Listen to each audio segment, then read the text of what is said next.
Oh, oh, do not adjust your TV screens, your cell phones, your tablets, whatever, your Apple Watch. It is us.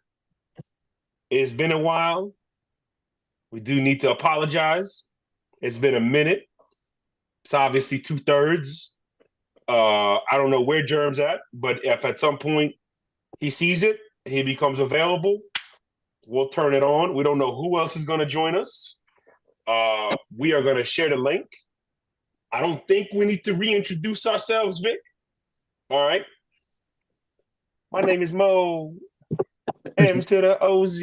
I used to move. Okay, all right. We're not gonna just get into Jay-Z off the rip. All right, no, because then I would have had to throw in some Nas type, yo, N-A-S-I. Vic, I haven't seen you in like 8 months. All right, we're not gonna start off with this. We're gonna start off on a positive note. That's why I cut myself short in order for you to not put in your 2 cents. Okay. Did I tell you? I didn't need a penny for your thoughts. Okay. Did I tell you what my baby's middle name is?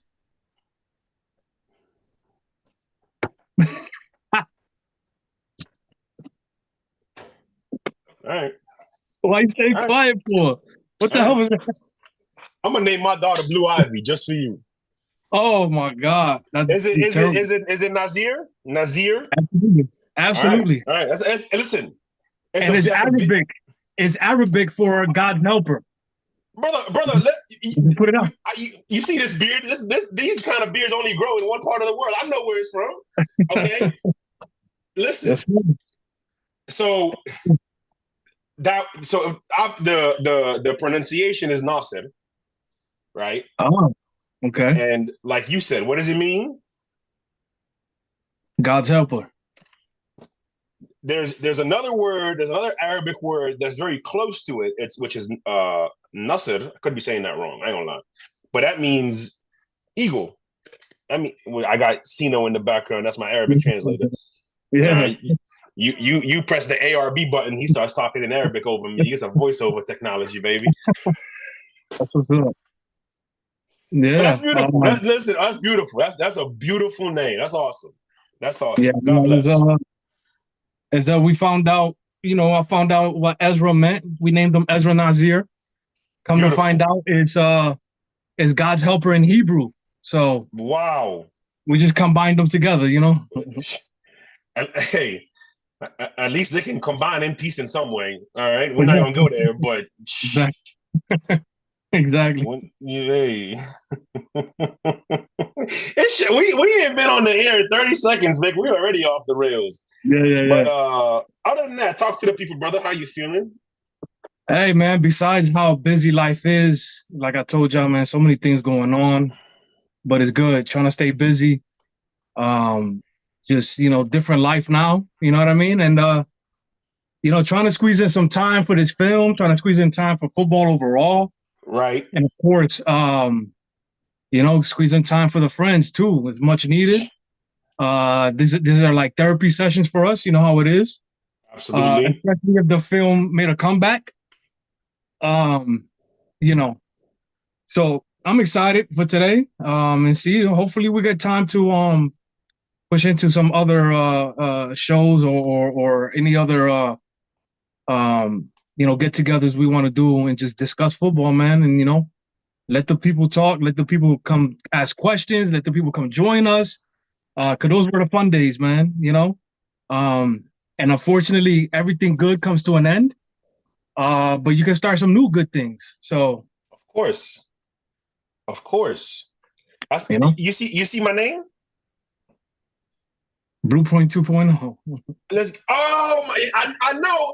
See, I almost adjusted my light here because I couldn't hide my blushing when I saw who was in the waiting room. All right.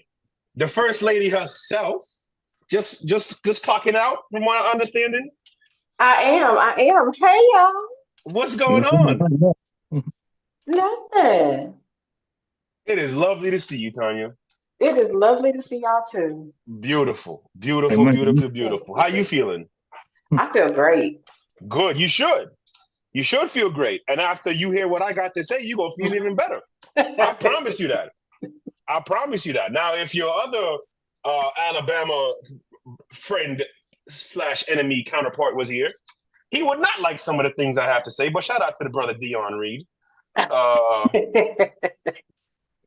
We got a lot of things to talk about. Tanya, is there anything you want to say before we get into it? No, I'm gonna let y'all get into it. I put Okay. this. I've had to find the right shirt for the moment, so I'm. And it is the right shirt. It is the right shirt. Also, they are the first. The Steelers were the first AFC North team to have the Steelers run the North thing. Okay, and then obviously the Bengals won the next year, and they first division they win in like 9 years, and all of a sudden they wearing the shirt that says "We." No, you don't. No, you don't. You just passing through. And the reality is, and this is the reality, is there are two teams that actually hold it down every year for that division. Bengals, we're gonna get into the Bengals, but the reality is the gatekeeper of the North is the Steelers, and it's only right because they make metal in that city and they make gates for the AFC North in that city. So that's just the way it goes. And we're just gonna get into it. We wasn't even planning this.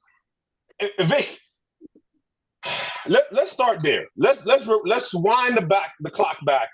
Okay, a few months ago, when the news came out that Tomlin was going to go with Russell Wilson over Justin Fields. Russell Wilson was ready.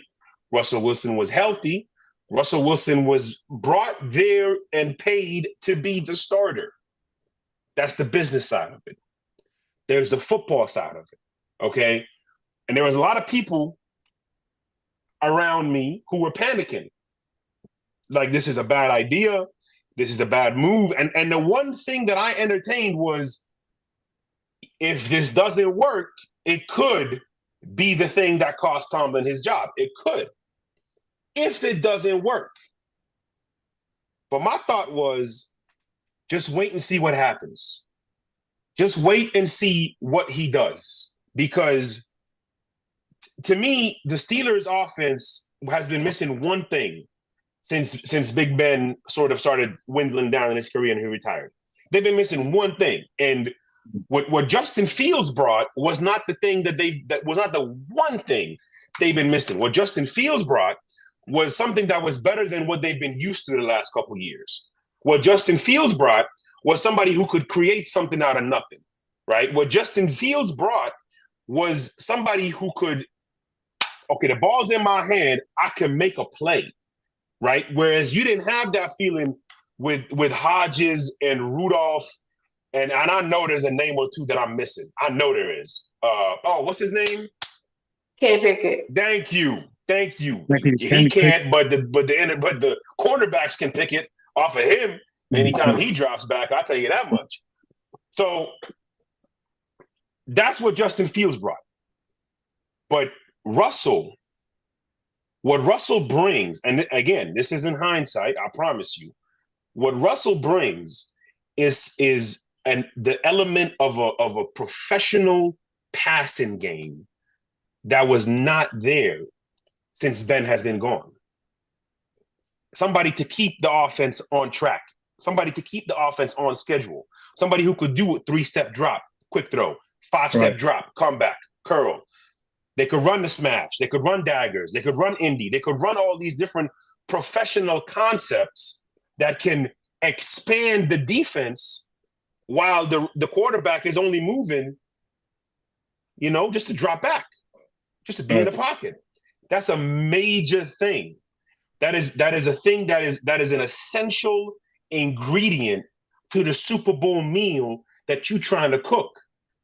And which is why I'll get to the Lamar part, but this is why there are people who actually finally feel like, you know what, maybe he can do it. Whether I agree with them or not will be revealed later. But it is because he is starting to learn these certain things to get him over that hump. So back to Russell real quick. You saw it. You saw it in the first week.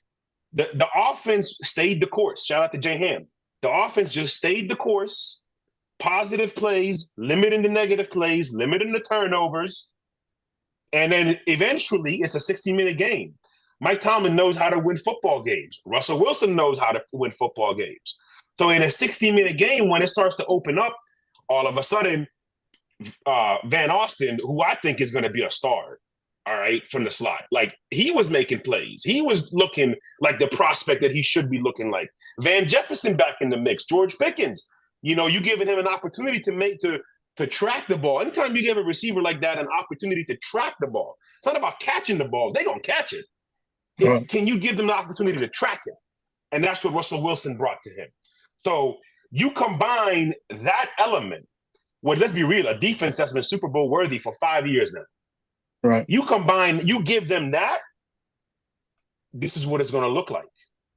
And then the last element, coaching, which if you've been paying attention, there's a gap between Tomlin and some of other guys and the rest of the league. But I'll leave it there, Vic. I'll let you jump in here. Yeah, I mean, one thing that's important, and it was obviously missing in Denver, is the balance, right? So Russ is getting older, right? He's not going to move like a Justin Fields. He's not going to move like a 25-year-old Russ during his Super Bowl years and things like that. He's going to want to stay in the pocket a little bit more, and rightfully so, because like his movements the last couple of years he's looked like he's running in a swamp. Like that's how much regression I saw from his running ability. But one thing, again, like I said, balance. The defense is playing outstanding, like you said. We'll get into that a little bit more. But also, he's not passing the ball 30, 35, 40 times a game. The last game against the Ravens right now, he had 36. But the first 3 weeks he started, you got 29, 28, and 28. So there's balance there between the pass and the run. And then the little bit of times that he's able to pass under center is important, because now, there's a threat of the run. You know what I mean? So passing under center is important as well. It was a grind against Baltimore on this last game, but he was efficient. He had 63.9% completion percentage. George Perkins, man, Pickens, my fault, is it George Pickens? Mm-hmm. I mean, that was a prospect that I was excited about. He had his off-field issues going on and stuff like that, but so far he seems that he's doing well. On the field, I mean, the kid is unbelievable. The catch radius is outstanding. And then, like you said, even the slot they're getting production out of, and then the tight end they're getting production out of that spot as well.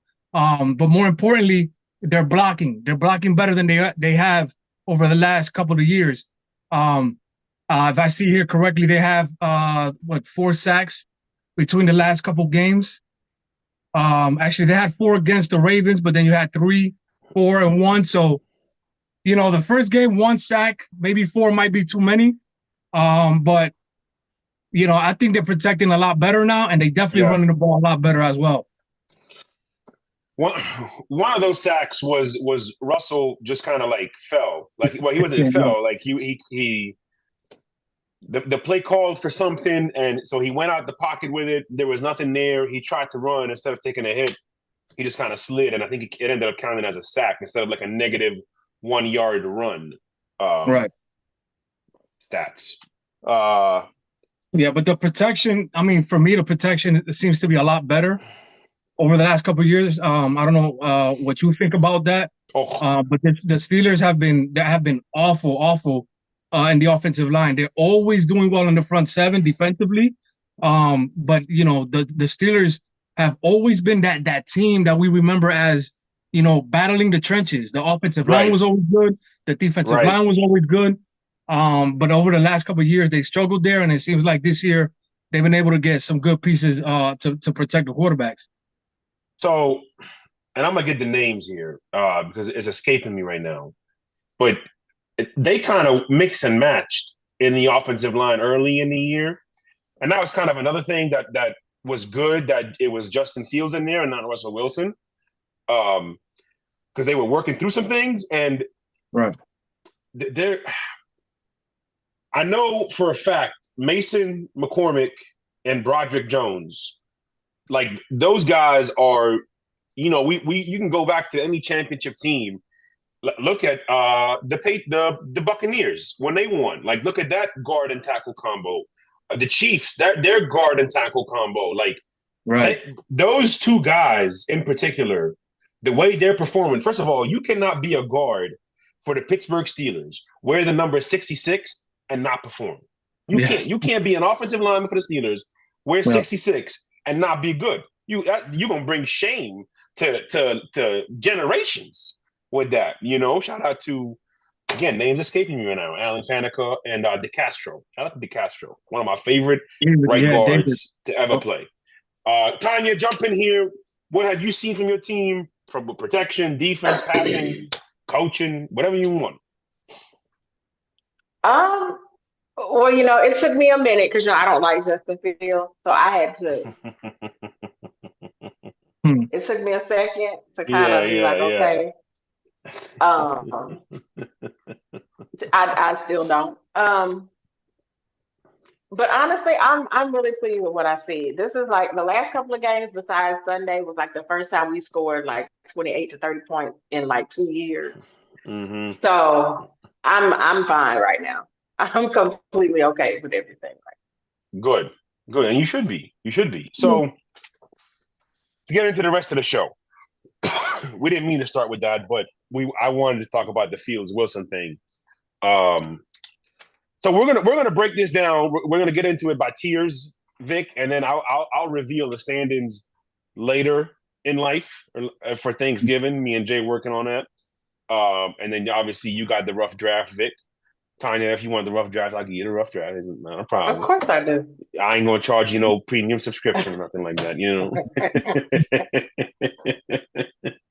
All right. So, Vic, to me, the tier 5s are people who are in football hell, right? Like the franchise is in disarray. The quarterback situation is questionable. Management, which is franchise in disarray, is management. Quarterback is a question. And then the capital, the overall capital, draft capital, your cap space, and then your assets, like as in the current roster constructed. Is there a foundation there for a championship team? And if the answer is no, and if your quarterback situation is questionable, and if your management and your franchise is got no organization, then you will be in this tier. Okay, and some of it might surprise you. All right, tier 5. I'm gonna name them off. The New York Giants. Okay, tier 5. The Jacksonville Jaguars. Tier 5. The Tennessee Titans. Tier 5. The Carolina Panthers. Tier 5. And it's because all those very good defensive players that they drafted, where there was a game where they had like 9 first-round picks on defense, all on a rookie contract or something stupid. Half of them are gone. Half of them are gone playing on teams that are in tier 1 and tier 2 right now. Mm-hmm. All right, shout out to Jeremy Chin. They got rid of everybody. They got rid of everybody. So I don't. And I'll write these down. Those are my tier 5 guys. Okay, this is to show you how impromptu this thing was. My tier 4 guys, okay, are teams that sort of not quite football hell, more like football purgatory. Like they there, and they got some things that are there, but they're still years away from being there. So are we there yet? The first one might surprise you, Vic. It might surprise you. The New England Patriots. I think they're a tier 4 team right now. All right. The second one, same thing. That sounds about right. Might surprise you. But again, I'm not going to put them in the tier 5 for several reasons. The Chicago Bears, tier 4 football team. All right. Just got to be honest with you. I actually forgot to put the New Orleans Saints in tier 5. I'm sorry. That's a tier 5 football team. Okay. I'm sorry. If you are telling me that you plan on having Derek Carr for the next 3 years, you're in the tier 5 automatically. And that ain't even a shot at the Raiders because Brady owns the Raiders now. So I got mutual interest. You know what I'm saying? But just be honest. Okay, tier 4. The where am I? The Patriots and the Chicago Bears are the two most notable teams in that tier 4. In that tier 4, okay. The Miami Dolphins, I'm sorry, I'm gonna throw in the tier 4. Okay. Seattle Seahawks, tier 4, and they could go either way. They could go either way. Let's go to the tier 3. All right. These are teams that, with their current roster, again, I'm not naming everybody. We'll get into it. I'll put the list up. These are teams that, with the current roster, they got a piece or two missing. Okay. I'm going to put the Atlanta Falcons in there because you know how I feel about Kirk Cousins. All right. I'm going to put the Denver Broncos in there because there is a lot of good happening in Denver. All right. And I'm going to put the Minnesota Vikings in there. Not because of Sam Darnold, but because what Sam Darnold has shown and Kevin O'Connell has shown is, you know what? There's a winning football team here. There's a good football culture here. Now, if J.J. McCarthy can be that guy that a lot of people expect him to be, okay, well, we might be talking about them in tier 2, all right, next year or 2 years from now. So I'm going to put them in the tier 3 category. Now, I'm going to go to tier 2, all right? Tier 2 simply means you are in contention, you are in serious contention for the Super Bowl. But the reality is you are missing one key element. All right. It's not about the roster. It's not even about the sort of, how do I word this? The quality of the coaching staff. Okay. It is that you are missing one key element that I wholeheartedly believe is not going to get you to win a Super Bowl this year. Okay.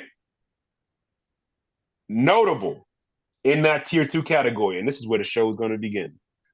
Notable in that tier 2 category, the Philadelphia Eagles. Ooh. Tier 2. Okay. Just being honest. And I'm going to get into the why. All right. Notable in that tier 2 category, the Houston Texans. All right. Good football team. Gonna make the playoffs. Probably gonna win the division. Might even get to the best Saturday in football, or the best weekend in football. Missing something, and we'll get into it. Another very noticeable tier 2.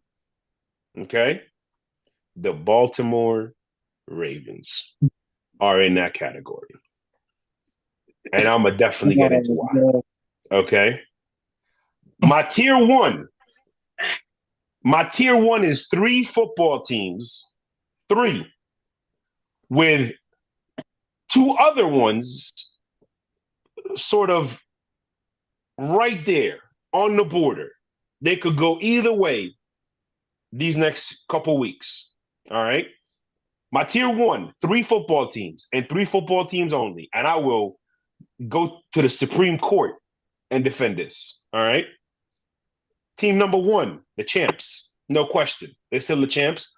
They still got the future GOAT. Until somebody can beat them when it matters, I don't want to hear shit. The Kansas City Chiefs.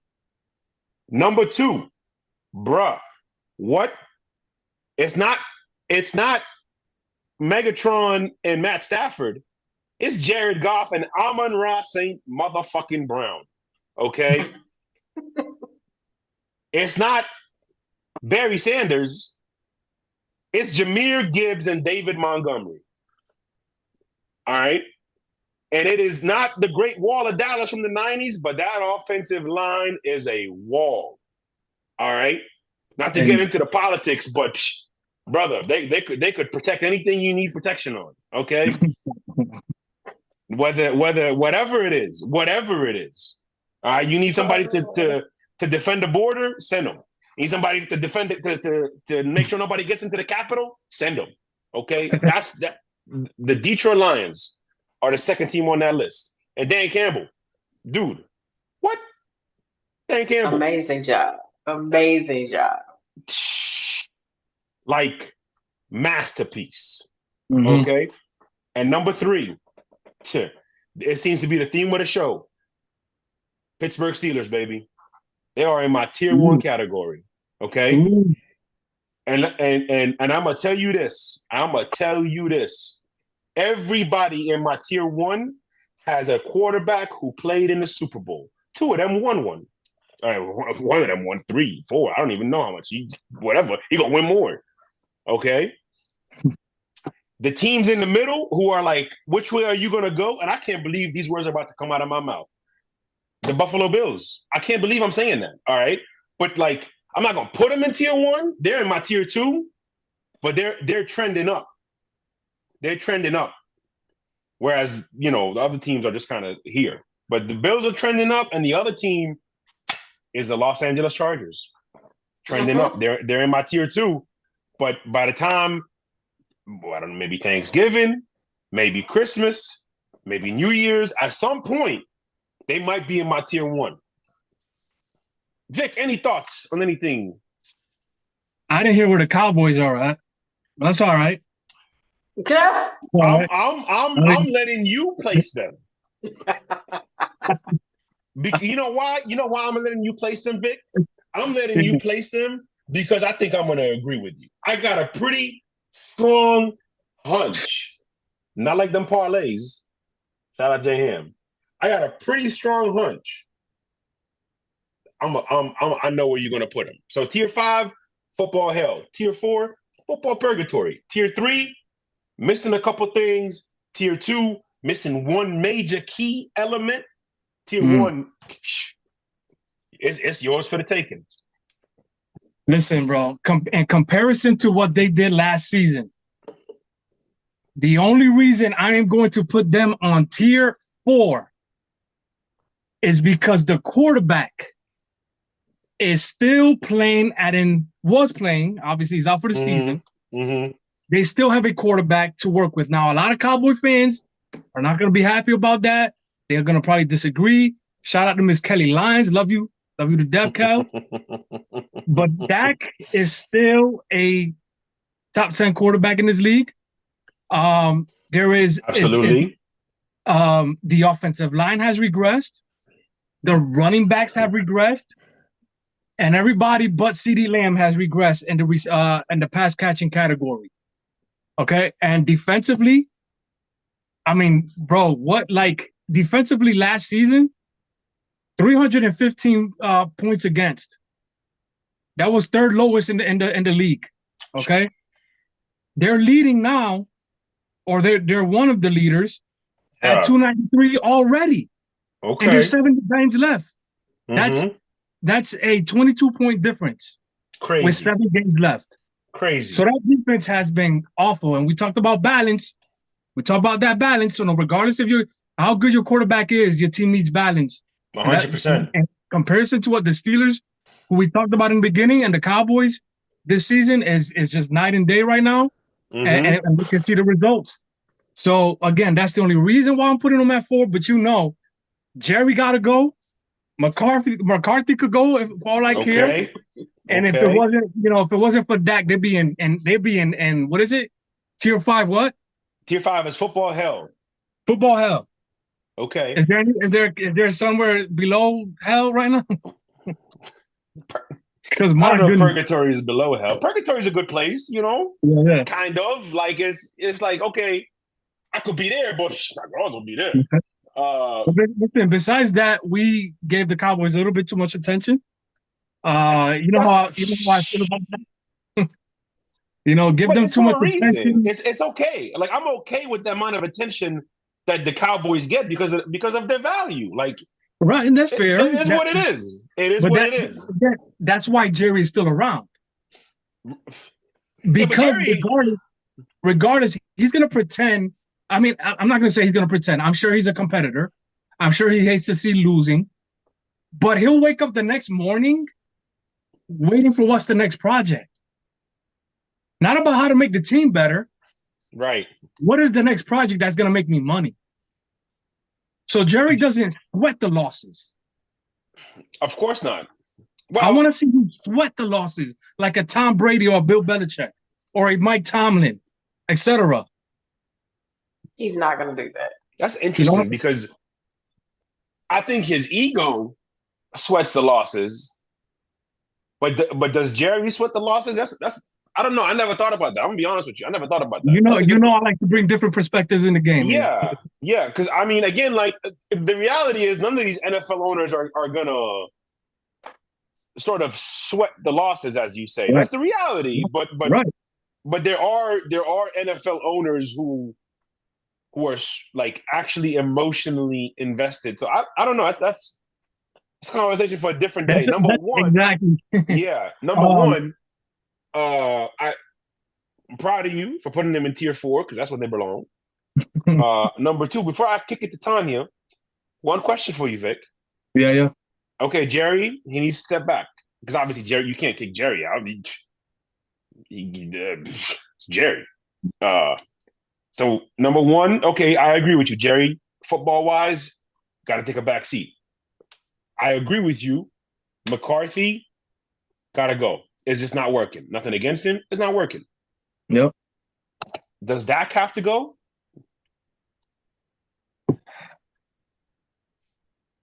It would be obviously one of those situations where you just separation.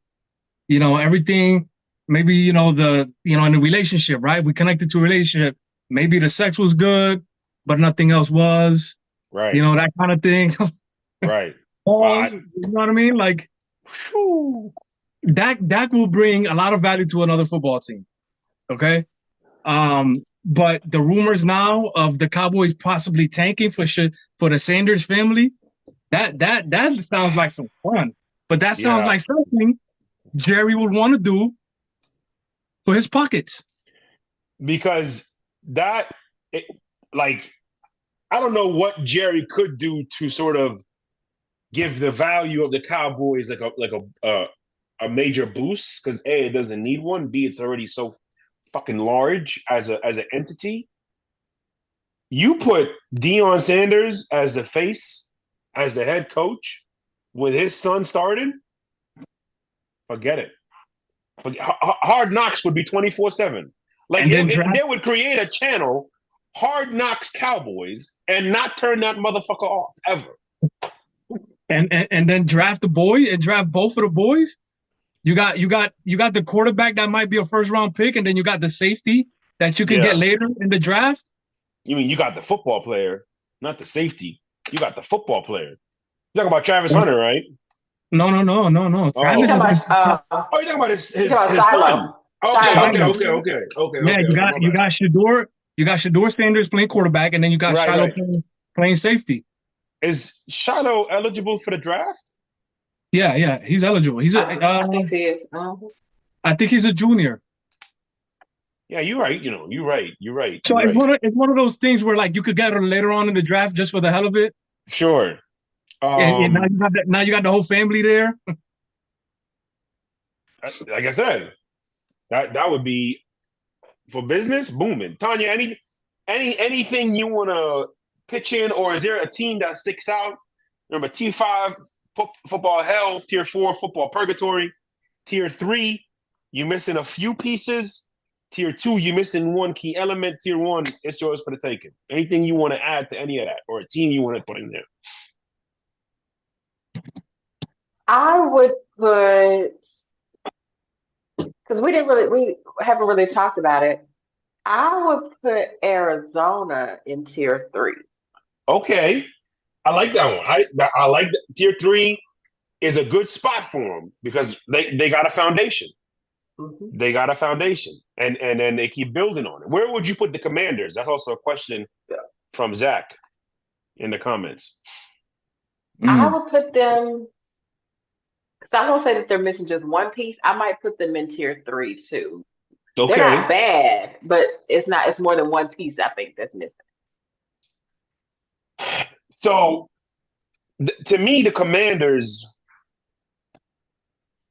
to me, I would put them in tier 2 because the one key element I think they're missing is a quality control coach, right? And I was thinking about this, and it might sound crazy, it might not, but to me, what I think the Commanders should do, like if somebody was to ask me, yo, you the GM or the Commanders, what's the one move that you would make to get this team over the hump? The answer came to me like this. You hire Pete Carroll to be the assistant to the head coach. All right. Somebody who can he don't gotta be on the sideline. He could be. I mean, we know he's still, he's healthy. Chews more gum than anybody but the Steelers special teams coach. But like, oh my God, yes. Bruh. Anyways. You remember those what are those Bubblicious things that came in that little he got the whole pack. He puts the whole thing in there. He puts the whole pack in his mouth. Yes. But no, in all seriousness, like, because there's been situations where, like, there was against the Eagles, there was a moment towards the end of the game where they should have kicked the field goal. Kick it. You kick the field goal. You are putting yourself literally in a position to win the football game. You are making them now have to drive to get points in a short amount of time. But instead they opted to go for it. And again, in real time, I'm like, do not go for it. Kick it. And Bill Belichick would have kicked it. Mike Tomlin would have kicked it. John Harbaugh, I don't know. He would have went for it. I can tell you that right now. He would have definitely. Sometimes Harbaugh breaks his own rules because he has Lamar Jackson. And there are times where that doesn't work. I have always believed in chaos, stick to your principles, no matter what it is. The real world, sports, in chaos, stick to your principles, stick to your fundamentals, and let the chips fall where they may. Let the universe take it from there, Let God's will take over. Stick to in chaos, stick to the fundamentals, stick to the principles, and the rest will come. And I think there are times where John Harbaugh just doesn't do that. He's like, I got Lamar Jackson. I can get 2 yards with Lamar Jackson. I can get 3 yards with Lamar Jackson. And it's good to have that confidence. It's good that Dan Quinn says, Jay Daniels can get this for me. That's fine. Because you know what? Josh Allen just went and took it. But that's different. Way different. Yep. Because there's so many different elements to that. There's so many different variables to that. You know why? You know why Sean McDermott went for it? Because the AFC Championship was 13 fucking seconds away from. Yep. 13 fucking seconds. All right. This is it. It was like, again, any unbelievable performance in a short amount of time for me. I'm gonna bring up Tracy McGrady, 35-13 or 13-35, whatever it was. Like, that's what that was. Like, this dude, 13 seconds.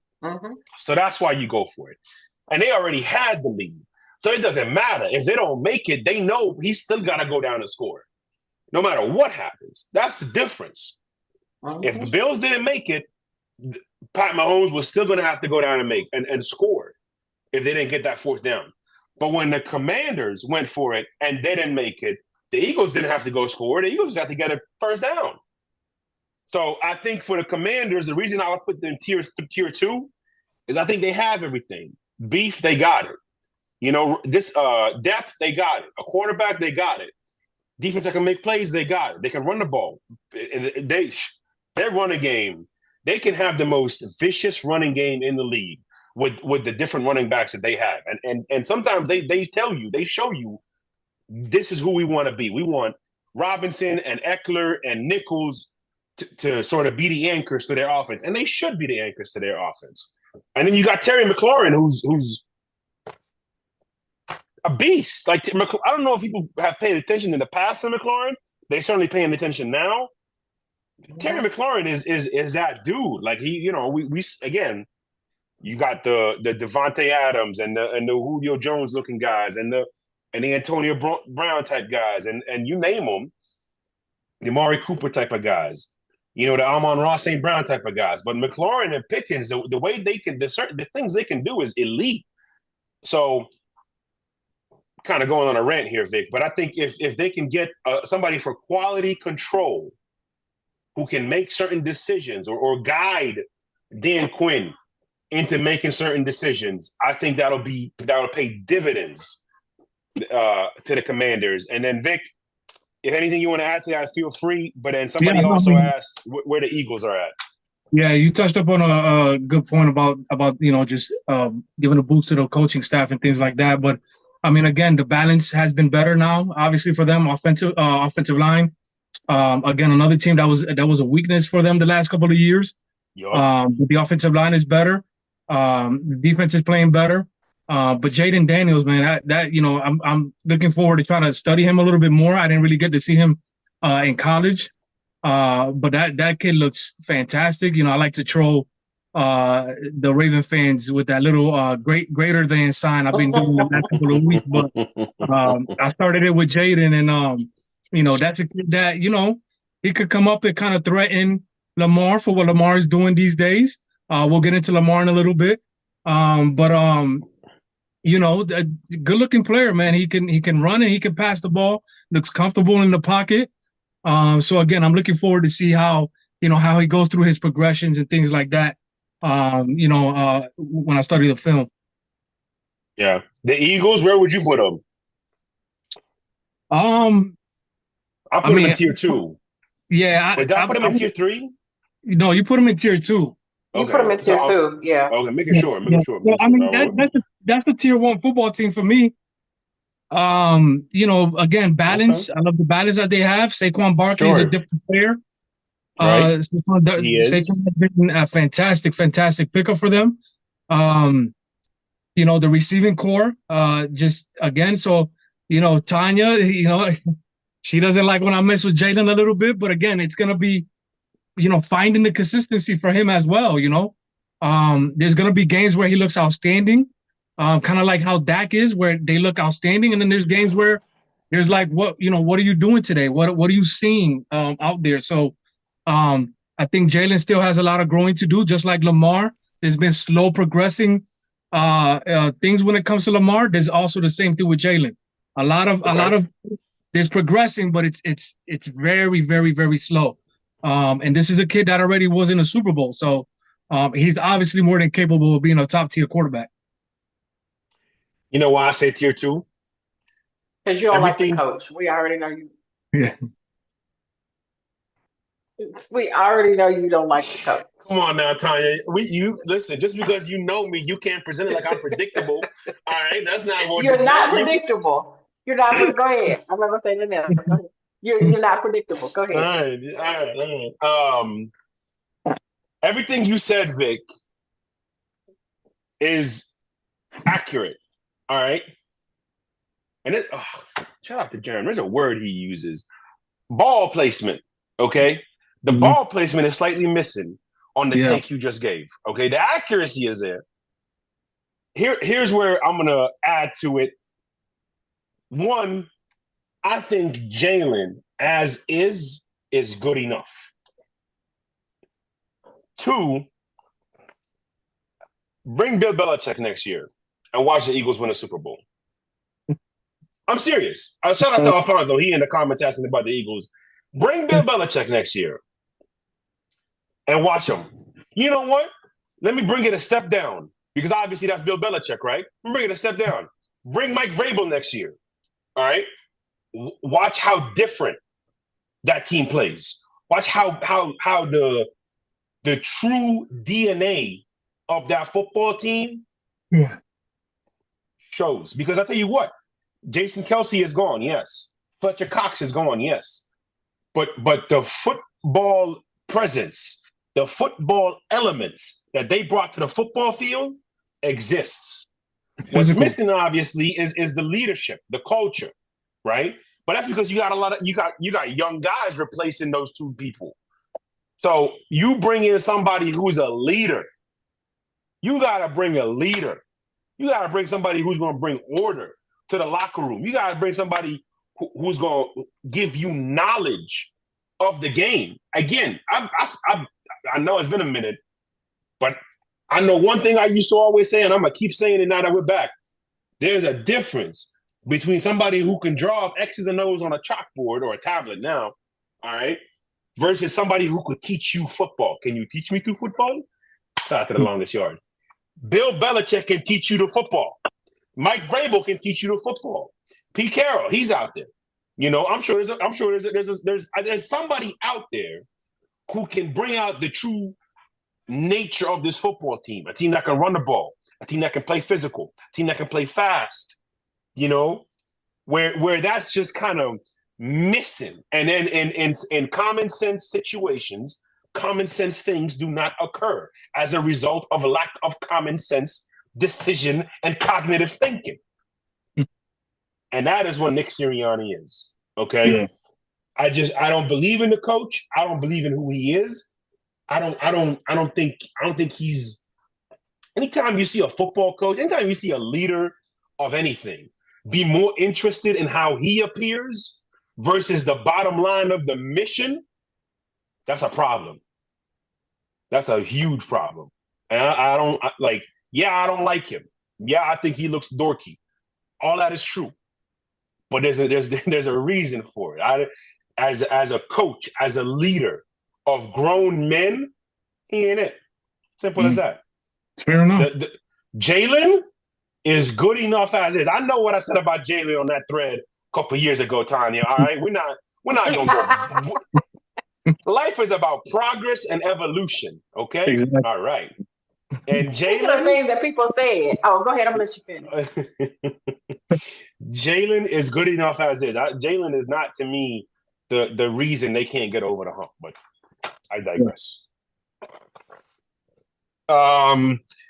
He said you don't think Nick has an identity for the team, though he agrees. I think Nick has an identity for the football team. I think sometimes, like, they have superstar talent on that football team. You know, that's a good question.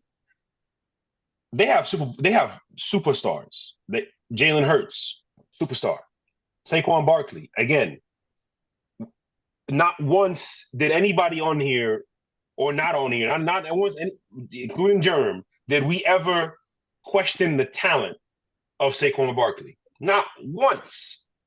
All right, because, again, going back to it, we were hoping that somehow he would slide, you know, and he would go somewhere where the talent could, and he's finally there. Right. 8 years later, 7 years later, whatever it is. And so, and you see what's happening. A.J. Brown, monster. Devontae Smith, becoming a monster. You know, Goddard, solid tight end. Offensive line, phenomenal. Defense, they got pieces. They got linebackers. They got hybrid players. They got beef. So it's not so much whether Nick has an identity for them, right? It's the identity is just because of how good the players are. Yeah. You know what I mean? I don't know if that makes sense. The identity is just because of how good the players are. It's a lot of talent. It's a lot of talent that it seems to. Yeah. They seem to play well together and they enjoy each other. But real quick, shout out to Zach. Zach is a military service guy, constantly working this shift, so he's probably in and out. Shout out to Western. Yeah, he's probably in and out of the meeting right now, but he's asking, so if you think BB goes to Philly, who lands in Big D with Dion? We talked about it a few minutes ago as a possibility, but I don't know if you missed the part, Zach, where I talked about, like, it's just Jerry's just asking for too much attention, man. And I just think that, as fun as that might be, kind of putting what Dion can possibly do as a coach to the side, I think that's just too much attention at this point, that the Cowboys are just, it's too much attention and not enough culture building, not enough focus on football. So I don't know, Dion could possibly balance that out. That would be awesome.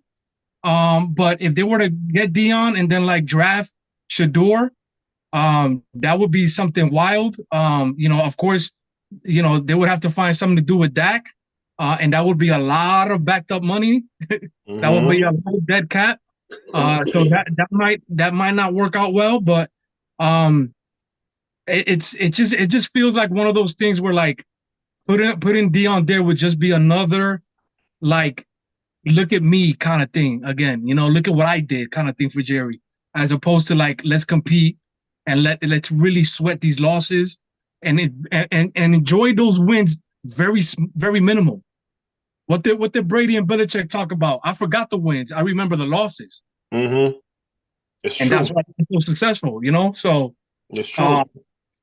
It'd be interesting. I think again.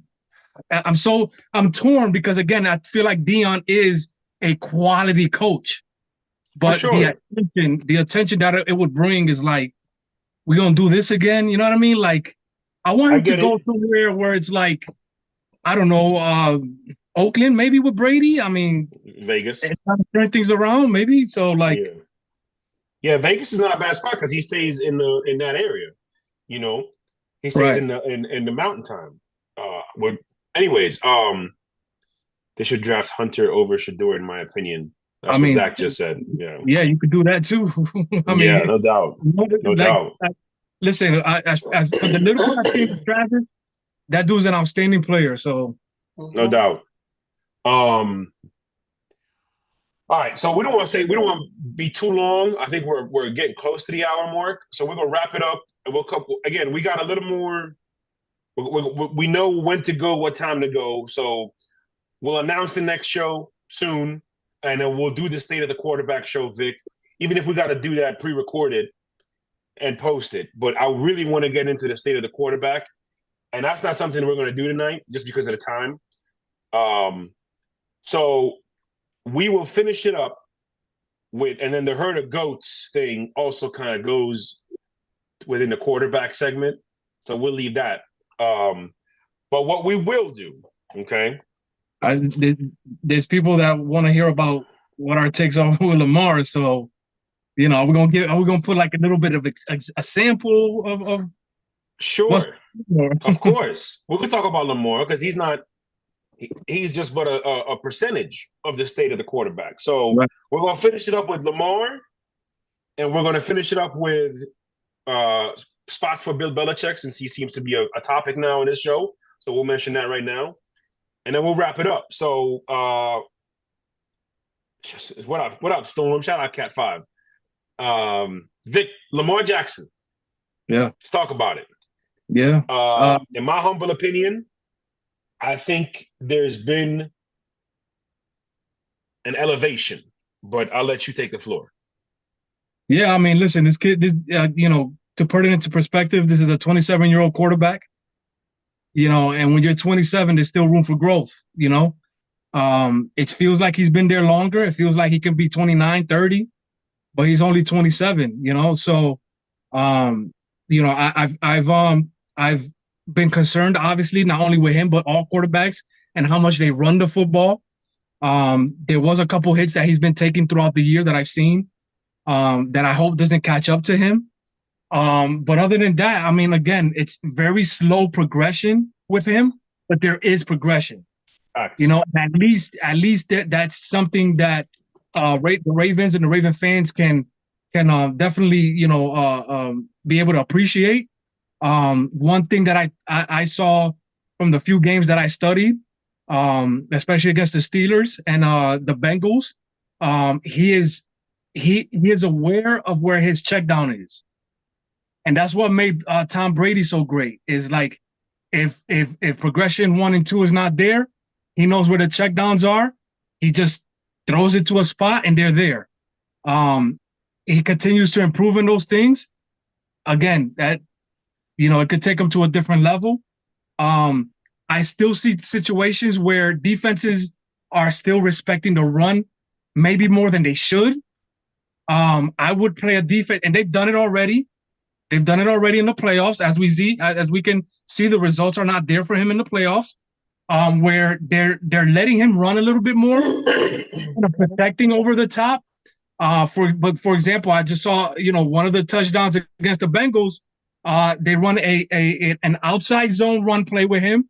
He takes the handoff, starts running like if he's running back, and all the linebackers get sucked in. Like all three of them, I think it was a linebacker, 2 linebackers, and a safety get sucked in. everybody's open in the end zone. In the end zone, yeah. Yep. You know, is that a bad thing? No, that's great because he provides. See, no, you know, he provides. You know, because of his running ability, that is a factor. But it's been a very, very easy passing game for him. You know, he's still in the middle of the pack in certain things, but he's also like, I like to look at the advanced stats in terms of the completed air yards, and he's been top 10 in those things. So, there is improvement with Lamar, and it's really nice to see. I can say that he's no longer a running back. He's an actual quarterback. And a lot of people don't like to hear that, but hey, it is what it is. This is a quarterback now, and it's going to be about what changes you can make in the playoffs. So, where do I go with this, Vic? There's a lot, I don't want to talk. First of all, this is not a rebuttal. Second of all, it's more of a let me expand on it, right? Because progression, yes, no doubt. Have the running back jokes cool down? Rightfully so, they have. And I'm going to say this, okay? I'm not ready to say it. I so badly want to say, I'm serious when I say this. And people remember my takes on Lamar, all right? But the one thing that I remember saying the day he got drafted is the Ravens will be making the playoffs under Lamar Jackson. It's on video. I so badly want to say he is, like I said about Jalen, he is good enough as is, okay? The Steelers game, I think he was like 10 of 27 at some point. 10 of 27. All right, something crazy, something bad. I know that. But instead of having 10 completions for 80 yards, it was for 117 yards or 130 yards, something like that. And there was moments where Lamar could have probably ran for it on those third downs. Maybe he wouldn't have gotten it, but it certainly wouldn't have been the result of an incompletion, where now you completely take away the element of whether they can go for it or should go for it on fourth down, whether they have the opportunity for a fake punt. Instead, Lamar chose to try to throw the football from somewhere in the vicinity of the pocket or the pocket itself with a foundation of what it takes to be a professional quarterback. That's C. And the results were not shout out to the dude. The results, OMG, don't forget the Bev, never, never, never. The results were OMG, but not in a good way because he missed the throw, right? But to me, the positive that I'm taking from that is like, okay, yeah, it sucks that you lost to Pittsburgh. Yeah, the narrative now is you can't beat Pittsburgh. I get all that. But to me, the positive that I took away was, you know what? At least he's trying it. At least right now in the regular season, he's trying it. He just got to tweak a couple of things. Like the one throw, he threw it like with his chest parallel to the line of scrimmage. You want your chest to not be parallel. You want your feet to be parallel to the line of scrimmage, So if he would have just, when he sees the film, if he's got a good quarterback coach and if he's progressing the way we think he's progressing, he's going to realize, oh, you know what? If I would have just taken an extra 0.02 seconds to adjust my body, get my feet parallel to the line of scrimmage, and go through the motion of the throw, boom, we'd have had a first down and kept a late drive in the fourth quarter going. But he did it. So to me, even though some of the passing sometimes in these tight games looks bad, I like that he's trying it. I like that he's saying, I believe in where I'm going. I believe in what I've been training. Because he's come a long way. Right. A long way. And Lamar is where the the phrase "never underestimate a man's ability to do better." That's where that came from, because he has progressed constantly. But now this is the hardest part, where in order to win, in order to be competitive in January and hold that trophy in February, you got to learn these things. Those are the things that if we see, it's going to make me believe. All right. And I ain't Neo, but I'm beginning to believe. But he's just got to start executing it. Right. He just got to start executing it. Once he starts executing it and he shows he can execute it, what I say earlier, when you can stick to your fundamentals under chaos, or stick to your principles, but fundamentals. When you can stick to your fundamentals under chaos, that's a leader. That's where things happen as they should. Things happen in your favor. And once he can start doing that, once he starts to show he can do that, then it's like, okay, they got it. They got it. That's not what's keeping him in a tier 2 for me. What's keeping him in a tier 2 for me is the lack of discipline, the amount of stupid penalties the Ravens commit. That's what's keeping him in a tier 2 for me. It's not Lamar Jackson. But I digress. Tanya, anything you want to add to this conversation? No, because I'm not seeing it. But go ahead. I don't know the name.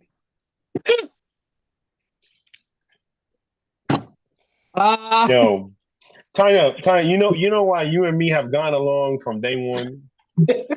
I'm gonna tell you the truth.